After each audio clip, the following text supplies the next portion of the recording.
The White River Basin in Arkansas and Missouri offers the people who live, work, and play there an opportunity to balance economic development with environmental stewardship. The geographically diverse White River Basin contains 28,000 square miles, with 17,000 square miles located in northern and eastern Arkansas and 11,000 miles in southern Missouri. The White River Basin has two major divisions. The upper river slices through the Ozark Plateau, and the lower river meanders through coastal plain lowlands. Over half of the basin is forested, and the remainder is farmed or developed. The 6 lakes within the upper basin that are managed and operated by the U.S. Army Corps of Engineers Little Rock District include Beaver, Table Rock, Bull Shoals, Norfolk, Greers Ferry, and Clearwater.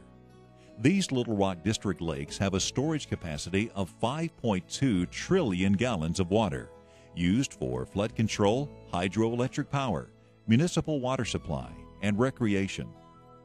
Although water from the rivers and lakes bring numerous economic benefits to the communities within the basin, conflicts sometimes arise over how best to use, develop, and protect water resources. The Corps' Little Rock District and Memphis District have the funds to begin a basin-wide comprehensive study in 2002 that will address the diverse needs and competing demands on the resources provided by the river and lakes. One area the White River Basin Comprehensive Study will examine is flood protection. Flood protection is a principal reason the 6 basin lakes were authorized by Congress for construction. Working in conjunction with the levees along the White River, the lakes prevented more than $9.3 million in flood damages last year alone. Since the first reservoirs and levees were constructed in the late 1930s, they have prevented almost $635 million in flood damages. The study will also examine how to best use the lakes to meet the recreational and environmental requirements of a variety of stakeholders and customers. Habitat protection and ecosystem restoration can be a substantial part of this analysis. A sustainable balance must be found between achieving greater economic benefits from tourism and outdoor activities with the benefits of protecting wildlife and preserving ecosystems. For example, there are a number of national wildlife refuges and several national forests within the basin, along with dozens of state game management and hunting areas, fish hatcheries, several stream segments managed for trout fishing, and numerous municipal parks, lakes, and private ponds. All of these areas must be protected. With all of the complex issues and competing interests facing the upper White River Basin as a backdrop, we now shift our primary focus to the lower White River. The lower White River flows through a rich alluvial valley that is home to important wildlife refuges and rich farmland. The lower river also has a rich transportation history due to its confluence with the Mississippi River, which links it to 11,000 miles of America's inland waterway system and to international markets.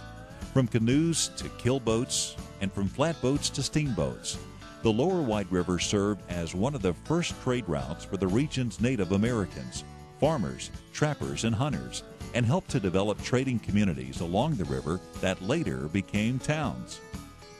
Because of its regional importance, Congress authorized the Army Corps of Engineers to maintain the White River as a navigable waterway in 1892.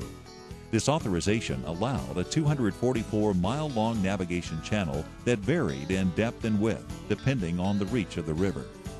Farmers and industry along the lower White River still benefit from river transportation today due to lower fuel and shipping costs associated with waterborne commerce. In fact, the availability of waterborne transportation reduces the cost of all forms of transportation, making the basin's products more competitive in the world marketplace. River commerce also reduces truck congestion on rural roads, reduces pollution by cutting fuel consumption, and decreases the wear and tear on our nation's interstates. Our nation's inland waterway system now carries 15% of all cargo shipped in the United States, or almost 1 trillion tons. One hopper barge loaded to a 9-foot capacity can hold the same amount of cargo as 15 rail cars or 58 trucks, and a typical tow on the White River has 4 barges. In fact, a recent economic study of the White River by Arkansas State University stated that potential project benefits include more than $7 million in annual transportation cost savings for the central Arkansas region. The purpose of the Navigation Improvement Study is to achieve a reliable channel for barge transportation due to occasional low water conditions and shifting channel alignments. Unreliable channel conditions on the lower White River have slowed economic development in the basin. The Memphis District is now conducting the White River Navigation Study to assess what impacts changing the navigation channel will have on the river and its surrounding environment. It's important to emphasize at this point that environmental and cultural resource concerns have been placed on an equal footing with navigation considerations during the exhaustive White River Navigation Study. Today, the Corps makes every attempt to design navigation projects that will protect existing environmental resources, including wetlands.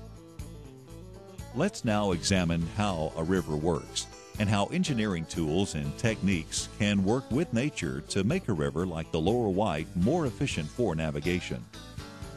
As an alluvial river like the Lower White meanders through its floodplain, water currents flow from one side to the opposite side.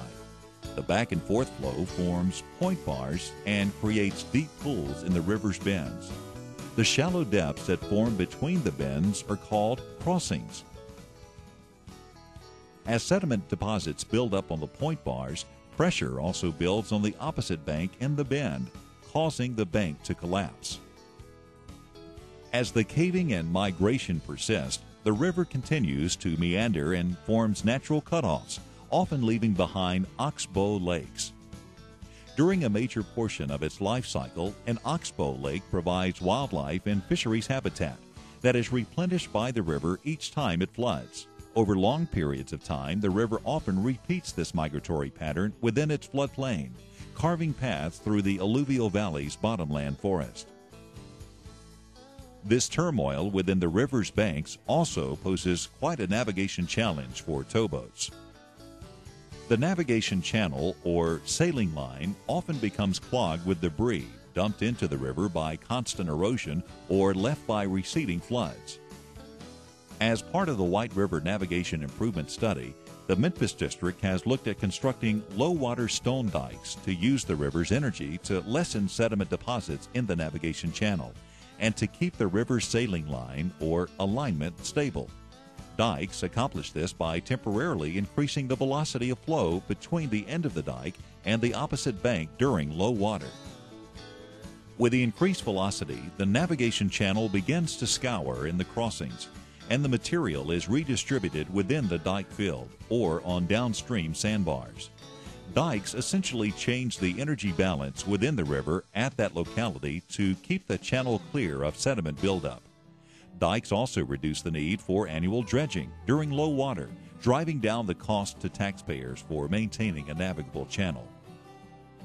Using modeling techniques, miniature dikes were deployed in a variety of shapes, sizes, and configurations to determine their effect on the river.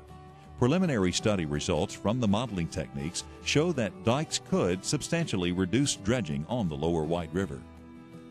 One type of low-water dike system that the Corps uses on alluvial rivers similar to the White is known as step dikes.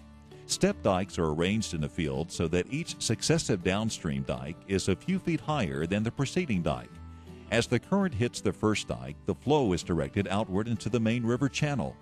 When the water rises, water flows over the first dike but cannot overtop the second, so it again moves toward the main channel, scouring a channel between the dikes as it moves outward. The process continues until the water is high enough to overtop all the dikes in the field. Stepped dikes also discourage sediment buildup, with the likely result of maintaining a diverse aquatic habitat. Another kind of dike under consideration for the Lower White River is called a chevron. Chevrons are V-shaped rock structures placed on the shallow side of a river to divert flow and to improve the navigation channel, while also improving habitat diversity. Although dikes can enhance the river for navigation, there are many environmental concerns related to altering the river. Environmental groups are concerned about the changes in the base flow of the river, related water level impacts to adjacent wetlands, and the overall impacts associated with increased barge traffic.